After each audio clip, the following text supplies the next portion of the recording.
Welcome to Totality's Housing Market Update for October 2025, brought to you by First National Real Estate.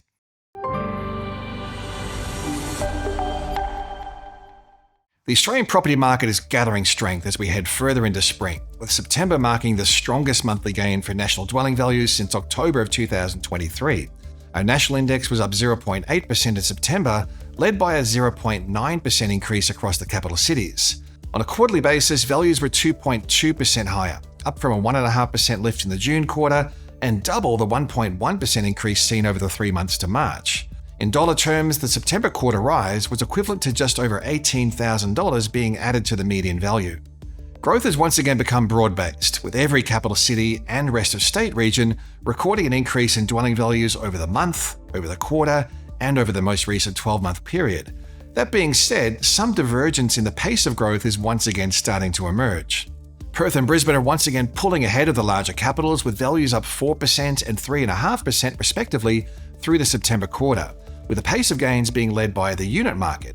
Darwin is showing an even stronger run of growth, with housing values jumping 5.9% over the past 3 months. Each of these cities continues to show a severe lack of advertised supply. The number of homes for sale at the end of September was about 53% lower than average in Darwin, 45% below average in Perth, and down 31% in Brisbane. At the same time, estimates for quarterly home sales are tracking at above average levels, demonstrating a clear disconnect between supply and demand. Home values have risen across each of the broad value tiers. However, the strongest pace of growth has rippled from the lower quartile of the market to the broad middle of the market. This is likely a reflection of increased borrowing capacity, thanks to lower interest rates, which in turn could be supporting demand at slightly higher price points. Across the combined capitals, lower quartile dwelling values were up 2.6% through the September quarter, compared with a 2.7% rise across the broad middle of the market and a 1.8% increase in upper quartile values. Moving our focus to rental markets, the national vacancy rate slipped to a new record low in September, with only 1.2% of Australian units and 1.7% of houses estimated to be vacant and available for lease in September. The renewed downtrend in rental vacancies has been accompanied by a re-acceleration in rental growth. Totality's national rental index rose 0.5% in seasonally adjusted terms through September, taking the quarterly change to 1.4%, the highest since June last year. The bad news for renters, of course, is that rental listings are continuing to trend lower, tracking about 25% below the 5-year average in September. Melbourne home values posted an 8th straight month of growth in September, with a 0.5% gain, a step up from the previous 2 months when values were 0.3% higher. Despite the consistent gains in value, Melbourne's housing market remains at the softer end of the growth spectrum, with the pace of growth well below the combined capitals benchmark, where values are up 0.9% in September. The flip side is that Melbourne home values are more affordable relative to the other major capitals. With a median dwelling value of $805,880 in September, the gap between Sydney and Melbourne values hasn't been this wide since May of 1999. The spring selling season is shaping up to be a strong one, with vendors definitely back in the driver's seat. Low advertised stock levels and higher buyer demand are a recipe for solid selling conditions that will likely see prices lift further through the rest of spring and into the end of the year. The 75 basis point cut to the cash rate has played a key role in supporting housing activity.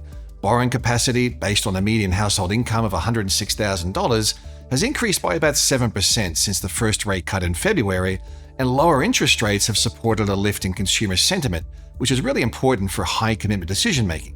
Despite a minor slip in September, the monthly consumer sentiment index is 12.8% higher than a year ago, with the upswing in confidence being accompanied by a rise in purchasing activity.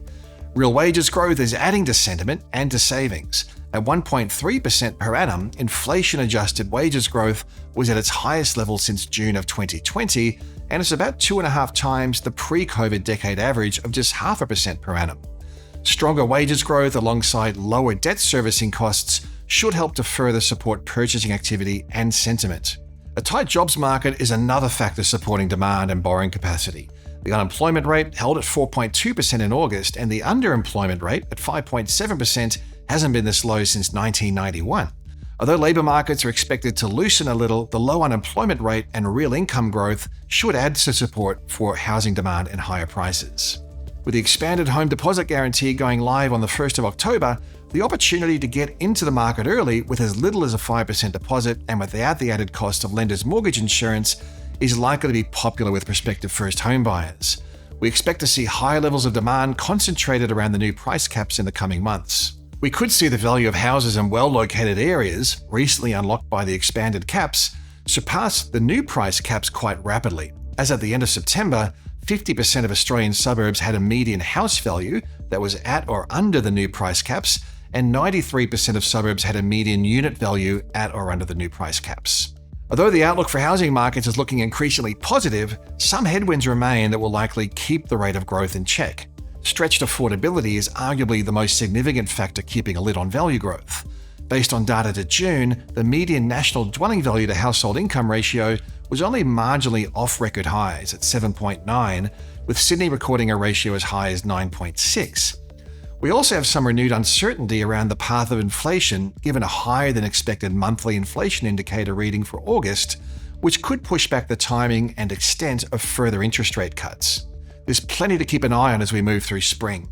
You can keep up to date with all our property sector analysis at the Insights pages of the Totality website.